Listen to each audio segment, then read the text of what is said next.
อยวัวล้นคอกฝากเลยนะครับเด้นี่สุดใจฟาร์มเบอร์เก่านี่เป็นซื้อ100,000ครับ10,000 กว่านะครับเนี่ยแล้วพุ่นก็100 ไต่10,000นะครับมันซื้อโหนไต่10,000ก็ขายดีครับพี่น้องวัวผู้นะครับนะขอให้เป็นวัวผู้เลยพี่น้องเด้อนะครับนะแต่ข้อมูลวันจันทร์เนี่ยในห่างนะครับเขาไม่ค่อยเยอะนะครับนะแล้วก็ปีใหม่นะก็หยุดนะครับนะบอกกันในที่ก่อนที่เท่าไหร่78เวลา7-8-9นี่แหละประมาณนี้นะครับนะเวียดนามก็กลับวันเสาร์นะครับวันเสาร์ที่เท่าไหร่มื้อนี้25 26 27วันเสาร์ที่27นี่เขา101เพิ่งก็จะกลับเลยนะครับนะ5-6 วันเวียดนามนะครับมาอีกที่ก็เวลา7-8เวลานะครับนะเวียดนามแล้วงัวอ้วนนี่ปีใหม่นี่คนซื้อหน่อยนะครับนะงัวอ้วนแม้กระทั่งงัวผูกันนะครับคนซื้อกับบ่เยอะนะครับนะในห้อยทางอุบลกะวันจันทร์บ่เข่านะครับนะเข่าบ่หลายนะครับนะเข่าบ่หลายเดี๋ยวผมยืนเอาปกคลิปก่อนหล่นคอกฝากเลยนะครับ10,000 กว่าเนี่ยสูตรใจฟาร์มซื้อบ้านนะพี่น้องนะสูตรใจฟาร์มนะครับ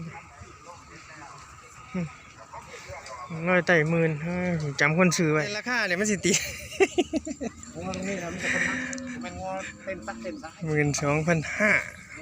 ไปนาดินั่นอิ่มน้อยก็มีอะไรขายแล้วอ้าว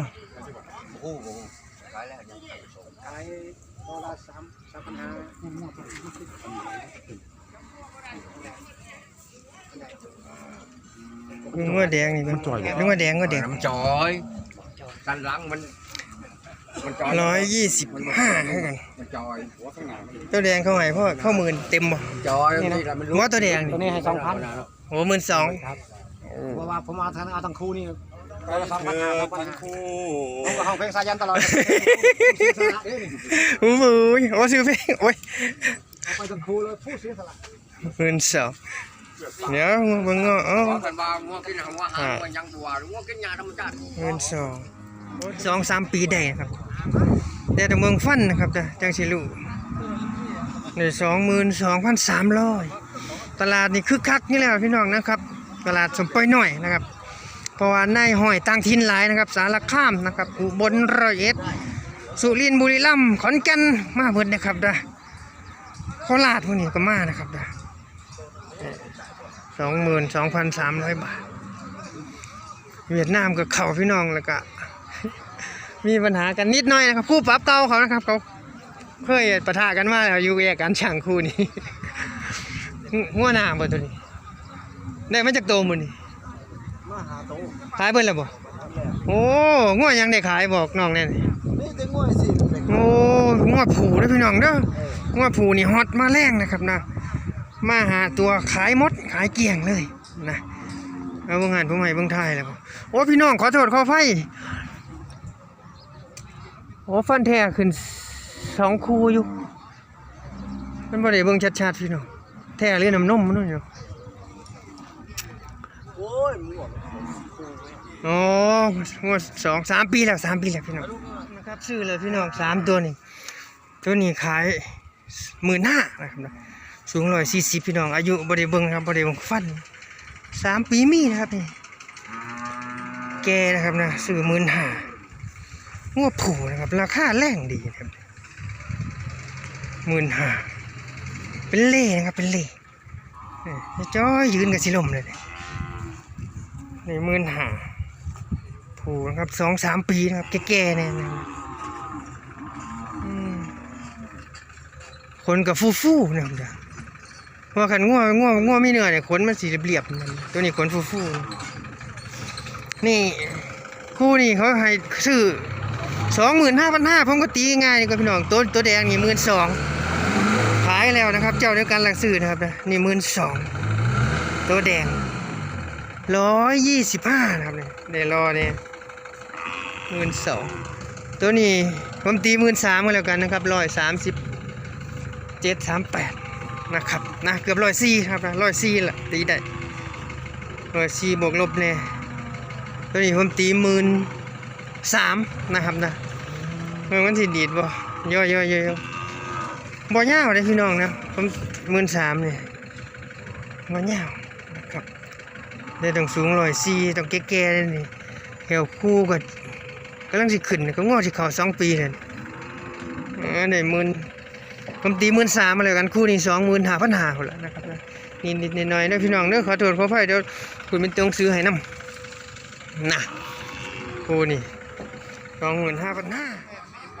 าเราพูดจังเราไปขายไม่ตัวไรขายนะตัวไรอ่ะยัง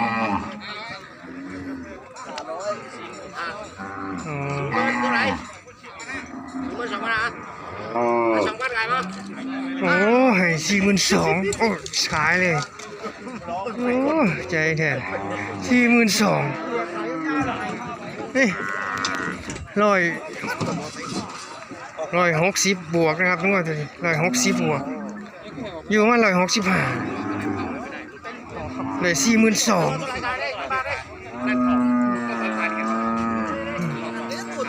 ยาวเนี่ยเบิ่งตัวตนคักๆ42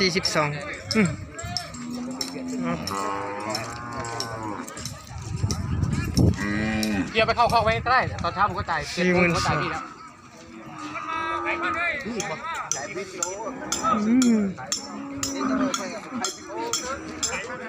ประมาณ 3-4 ปีครับได้รอได้ยาวได้หนาได้กระดูกใหญ่เนี่ย42,000คู่ไว้2ตัวนะครับนะ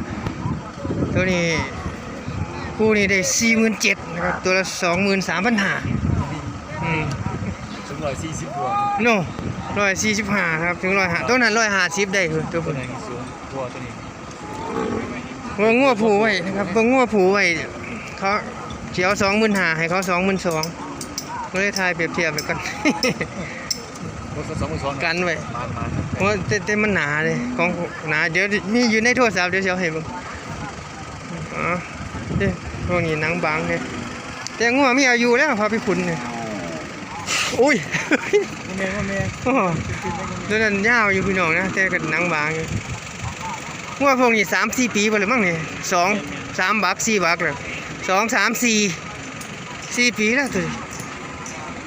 ตัวนี้ก็ว่า3-4 ปีไปเลยตัวละ23,000